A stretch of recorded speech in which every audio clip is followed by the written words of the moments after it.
Assalamualaikum warahmatullahi wabarakatuh. Apa kabar semuanya? Jumpa lagi bersama Bapak di mata pelajaran Produk Kreatif dan Kewirausahaan.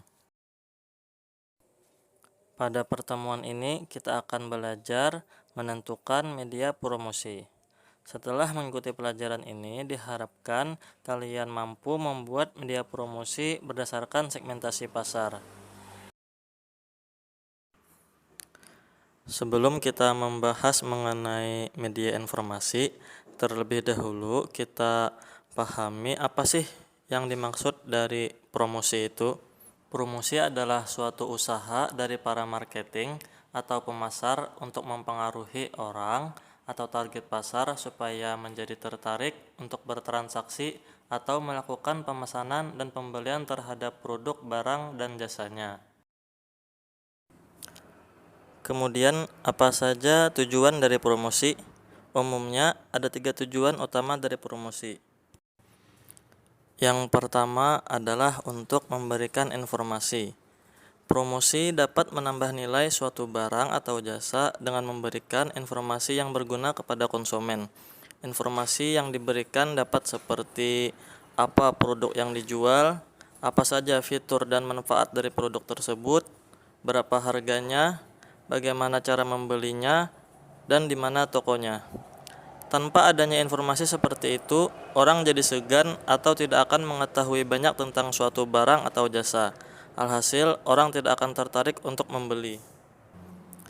Tujuan kedua adalah membujuk, yaitu berusaha untuk mempengaruhi pikiran target pasar agar mereka merasa sangat membutuhkan, merasa tertarik, dan ingin membeli terhadap produk atau jasa yang kita tawarkan.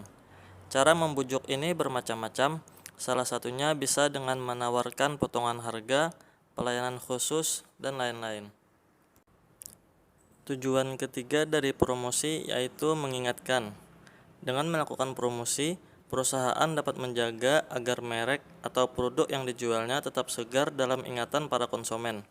Jadi, promosi tidak hanya perlu dilakukan oleh perusahaan yang baru-baru saja, akan tetapi perusahaan yang sudah lama pun masih perlu bahkan wajib untuk melakukan promosi, agar konsumen yang akhir-akhir ini tidak membeli produk atau menggunakan jasanya menjadi ingat dan ingin membeli atau menggunakannya lagi.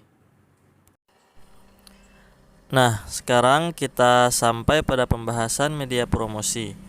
Jenis-jenis media promosi ini sangat penting untuk diketahui, karena media promosi yang kita pilih harus sesuai dengan segmentasi pasar yang kita target dan cocok dengan anggaran keuangan yang dimiliki. Baik, Bapak jelaskan satu persatu, dimulai dari promosi dengan kategori media cetak. Salah satu media dari media cetak adalah surat kabar atau koran. Kelebihan memilih media promosi surat kabar ialah dapat menjangkau pasar lokal mulai dari masyarakat kota hingga pedesaan. Biaya relatif lebih murah. Kemudian kekurangannya, masa berlaku surat kabar yang relatif singkat, karena setelah dibaca, koran atau surat kabar akan dibuang atau ditinggalkan. Pada umumnya, surat kabar hanya dibaca oleh kalangan tertentu. Dan juga kalangan remaja banyak yang kurang menyukai membaca surat kabar. Media cetak berikutnya adalah majalah. Kelebihan promosi di majalah yaitu cetakan gambar dapat dibuat berwarna atau lebih colorful.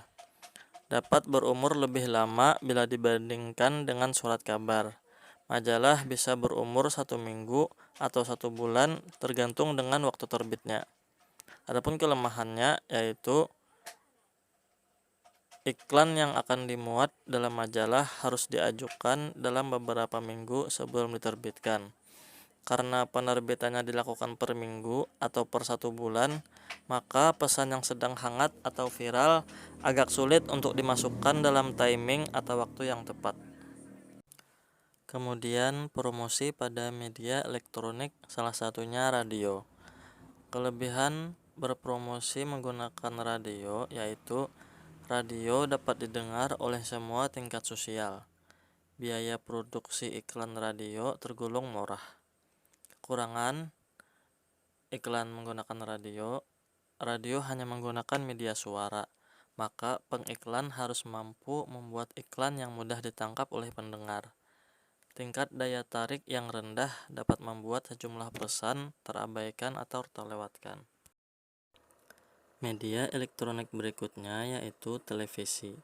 Kelebihan iklan melalui media televisi yaitu produk dapat ditunjukkan dan diterangkan dalam waktu yang bersamaan. Dapat menjangkau wilayah geografis yang sangat luas jika memilih channel televisi nasional. Mampu menjangkau semua kalangan. Kekurangannya, durasi singkat untuk setiap kali penayangan, maka dibutuhkan pengulangan agar dapat diingat dan diterima oleh pemirsa. Biaya pemasangan iklan sangat mahal. Kemudian, promosi pada media luar ruang. Salah satunya billboard. Billboard adalah salah satu jenis reklam yang umumnya dipasang di daerah yang biasanya dilewati oleh banyak orang. Arti dari billboard yaitu papan iklan berukuran besar, berisi tulisan ataupun gambar berupa iklan, promosi produk, maupun pengumuman untuk publik. Kelebihan menggunakan billboard yaitu mudah dilihat dari jauh dan dibaca karena ukurannya yang besar. Alat komunikasi yang bisa menjangkau daerah tertentu atau lokal. Tepat pada target pemasaran, yaitu masyarakat yang melewati iklan tersebut karena masyarakat bisa membaca secara langsung informasi yang diberikan. Adapun untuk kelemahannya yaitu perubahan cuaca yang sering terjadi akan menyebabkan kerusakan pada billboard karena letaknya yang di luar ruangan.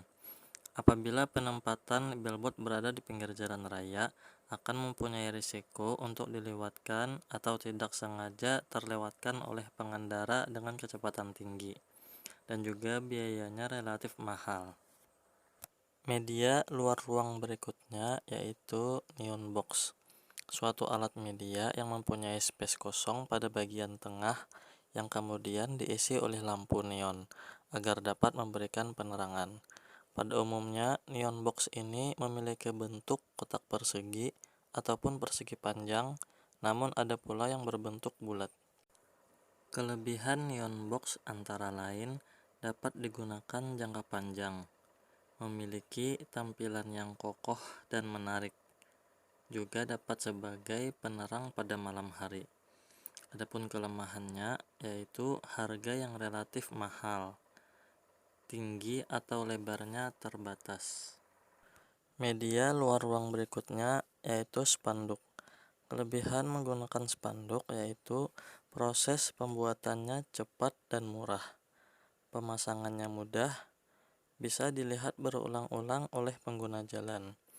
Adapun kekurangannya yaitu jenis bahan yang digunakan biasanya mudah sobek akibat cuaca.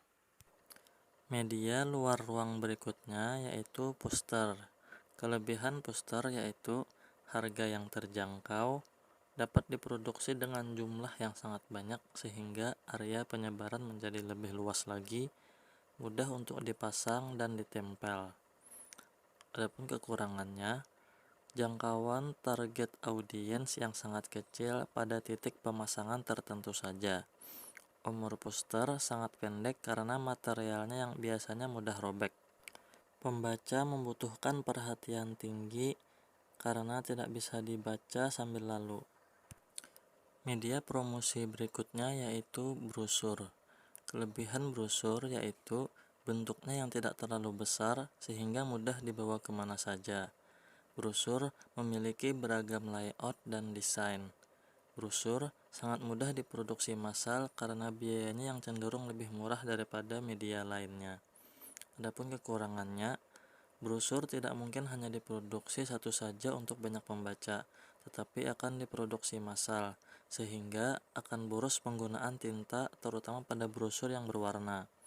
Karena bentuknya yang relatif kecil dan berbahan kertas sehingga mudah hilang dan rusak.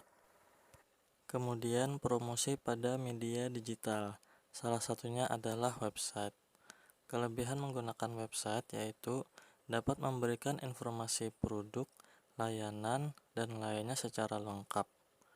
mudah diakses, baik itu menggunakan handphone maupun komputer. Dapat terhubung kapanpun dan dimanapun selama ada koneksi internet. Terlihat lebih profesional dan terpercaya. Target market lebih luas. Adapun kekurangannya yaitu memerlukan pemahaman ilmu IT yang dalam. Biaya pembuatan website relatif mahal. Susah untuk mencapai target pengunjung. Dengan banyaknya persaingan di internet, maka untuk mendapat posisi dan peringkat yang baik di Google akan lebih susah. Media promosi pada bidang digital berikutnya yaitu sosial media seperti Facebook atau Instagram. Kelebihan menggunakan media sosial ini yaitu dapat digunakan secara gratis. Kita hanya perlu posting-posting konten yang sekiranya mampu menarik calon konsumen tertarget. Efektif untuk menjalin hubungan dengan konsumen karena bisa berhubungan langsung melalui layanan chatting maupun telepon. Dapat menjangkau banyak orang dari berbagai daerah. Sedangkan kekurangannya yaitu kurang mendapat kepercayaan dari pelanggan karena maraknya kasus penipuan dari promosi sosial media. Persaingan cukup ketat dan memerlukan kreativitas yang tinggi. Media promosi berikutnya yaitu YouTube. Kelebihan media ini yaitu konten video lebih merangsang banyak orang untuk membeli produk yang kita tawarkan. Tentu saja karena konten video menampilkan konten secara atraktif dan dinamis. Konten video lebih memberikan kesan kredibel di benak konsumen. Sedangkan kekurangannya yaitu memerlukan kreativitas yang tinggi. Bila video kurang menarik, cenderung memunculkan kesan kurang kredibel dan kurang profesional. Bila video kurang menarik, tak tertutup kemungkinan banyak orang enggan membeli. Nah, setelah mengetahui jenis-jenis media promosi beserta kelebihan dan kekurangannya, kita akan mudah memilih media promosi yang cocok dengan segmentasi pasar dan budget keuangan kita. Demikian materi yang Bapak sampaikan, semoga bermanfaat. Wassalamualaikum warahmatullahi wabarakatuh.